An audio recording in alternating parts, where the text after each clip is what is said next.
ఇప్పుడు ఈ వేదికకు సంబంధించి అదేవిధంగా తెలుగుదేశం పార్టీ ఏమి ఏర్పాట్లు చేసింది, ప్రభుత్వం ఇంత నిర్బంధం అదేవిధంగా ప్రతిబంధకాలు కల్పిస్తున్నా కూడా ఈ సభను విజయవంతం చేసేందుకు టీడీపీ నేతలు ఏం చేయబోతున్నారో మనతో మాట్లాడేందుకు టీడీపీ జాతీయ అధికార ప్రతినిధి పట్టాభి ఉన్నారు. పట్టాభితో మాట్లాడదాం. సార్, చివరికి ప్రైవేటు వాహనాల్లో వచ్చినా కూడా వాళ్ళ మీద కూడా ఆర్టీఏ అధికారులు దాడులు చేస్తున్నారు.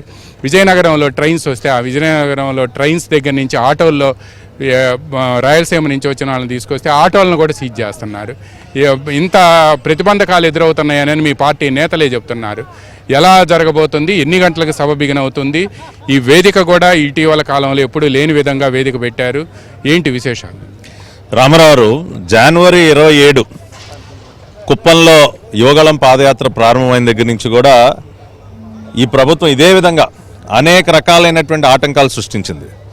పోలీసులతో తప్పుడు కేసులు పెట్టించారు, పర్మిషన్లు నిరాకరించారు, ఆఖరికి లోకేష్ గారి దగ్గర ఉన్నటువంటి మైకును కూడా లాక్కున్నారు, రౌడీ మొక్కలతో దాడి చేయించారు, రాళ్ల దాడులు ఇవన్నీ అధిగమించి 226 రోజుల పాటు ఎక్కడా కూడా వెనకడుగు వేయకుండా నారా లోకేష్ గారి యువగళం పాదయాత్ర ఇవాళ ఒక చరిత్ర సృష్టించింది. యువగళం పాదయాత్ర సందర్భంగా ఏ విధంగా అయితే ఆటంకాలు సృష్టించారో ఈ రోజున యువగళం నవశకం పేరుతో మీరు అన్నట్టు ఈ దశాబ్దంలోనే ఒక చరిత్ర సృష్టించబడేటువంటి ఒక భారీ బహిరంగ సభకి ఏర్పాట్లన్నీ కూడా దాదాపు పూర్తయ్యాయి. కానీ గత వారం రోజుల నుంచి ఇవాళ పూర్తిగా ప్రజల విశ్వాసాన్ని కోల్పోయినటువంటి రాష్ట్ర ప్రభుత్వం ఒక రకమైనటువంటి పిరికితనంతో ఇవాళ తాడేపల్లి ప్యాలెస్ నుంచి కూడా ఈ సభను అడ్డుకునే ప్రయత్నాలు చేస్తున్నారు. ముందుగా ఆర్టీసీ బస్సులు దక్కనివ్వలేదు, అదేవిధంగా ప్రైవేట్ బస్సులు మాట్లాడుకుంటే వాటిని కూడా రానివ్వకుండా అడ్డుకుంటూ ఉన్నారు. పొరుగు రాష్ట్రాల నుంచి వాహనాలు మాట్లాడుకుని మేము ప్రజల్ని ఇక్కడ ఉన్నటువంటి ప్రజలను తీసుకోవాలని ప్రయత్నం చేస్తే ఒరిస్సా రాష్ట్రం నుంచి కూడా వచ్చేటటువంటి వాహనాలను అడ్డుకున్నారు. రకరకాలుగా ఎన్ని ప్రతిబంధకాలు పెట్టినప్పటికీ ఇవాళ ఒక తిరుగుబాటుతో ఉన్నారు. రాష్ట్ర ప్రజలందరూ కూడా తిరగబడేటటువంటి తత్వంతో ముందుకు వెళుతూ ఉన్నారు. ఇవాళ ఎన్ని ఆటంకాలు సృష్టించినా సాయంత్రం జరగబోయేటటువంటి ఈ భారీ బహిరంగ సభకి దాదాపు 5 లక్షల మంది హాజరవుతారన్న అంచనా ఉంది. మనం ఆశ్చర్యపో రాష్ట్రం నలుమూలల నుంచి కూడా ఇప్పటికే దాదాపు 7-8 ప్రత్యేక ట్రైన్లలో విశాఖపట్నం చేరుకోవడం జరిగింది. అనేక మంది ఇంకా కొన్ని వేల ప్రైవేట్ వాహనాలతో ఇవాళ ఈ సభా ప్రాంగణం దగ్గరికి వస్తున్నారు. ఒంగోలులో కానీ రాజమండ్రిలో కానీ మహానాడు జరిగినప్పుడు కూడా ఇటువంటి పరిస్థితులు కల్పిస్తే ఆ రోజున ఎడ్ల బండ్లతో ట్రాక్టర్లతో ఏ వాహనం దొరికితే ఆ వాహనం మీద ప్రజలందరూ కూడా చేరుకోవడం జరిగింది. ఇవాళ కూడా అదే రకమైనటువంటి పరిస్థితి మీరు చూస్తారు. ఏర్పాట్లన్నీ కూడా గతంలో లేని విధంగా ఇవాళ ఈ సభా వేదిక చూసినట్లయితే దాదాపు 200 అడుగుల వెడల్పు ఉన్నటువంటి సభా వేదిక.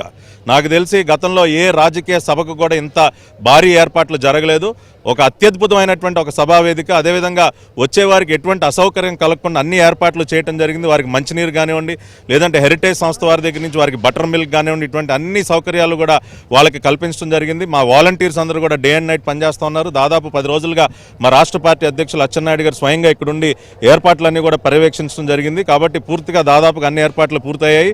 4 గంటల సమయంలో చంద్రబాబు నాయుడు గారు, పవన్ కళ్యాణ్ గారు, లోకేష్ గారు, బాలయ్య బాబు వీరందరూ కూడా ఈ సభా వేదికకి చేరుకుపోతున్నారు. ఇప్పటికే దాదాపుగా బయట ఉన్నటువంటి రహదారులన్నీ కూడా నిండిపోతున్నాయి. కొన్ని వేల వాహనాలతో అన్ని వైపుల నుంచి కూడా ప్రజలు ఈ సభా ప్రాంగణం వద్దకి తరలి వస్తున్నారు. ఒక రకంగా జగన్మోహన్ రెడ్డి యొక్క పతనానికి పునాది వేసేటటువంటి సభ ఈ సభ. యువగళం నవశకం సభతో జగన్ రెడ్డి పతనానికి పునాది పడబోతోంది. రేపు జరగబోయేటటువంటి ఎన్నికలకి ఒక సమర సంకారావాన్ని ఈ వేదికపై నుంచే నారా చంద్రబాబు నాయుడు గారు, పవన్ కళ్యాణ్ గారు, లోకేష్ గారు పూరించబోతున్నారు. ఇక ఈ ప్రభుత్వానికి కాలం చెల్లింది. కౌంట్ డౌన్ మొదలైంది. జగన్ రెడ్డికి ప్రజలు డిసైడ్ అయిపోయారు. ఇవాళ ఒక జన సునామీని ఇవాళ ఇక్కడ చూడబోతున్నారు. జనసేన వైపు నుంచి కూడా వాళ్ళ నాయకులు, కార్యకర్తలందరూ కూడా పెద్ద ఎత్తున తరలి వస్తున్నారు.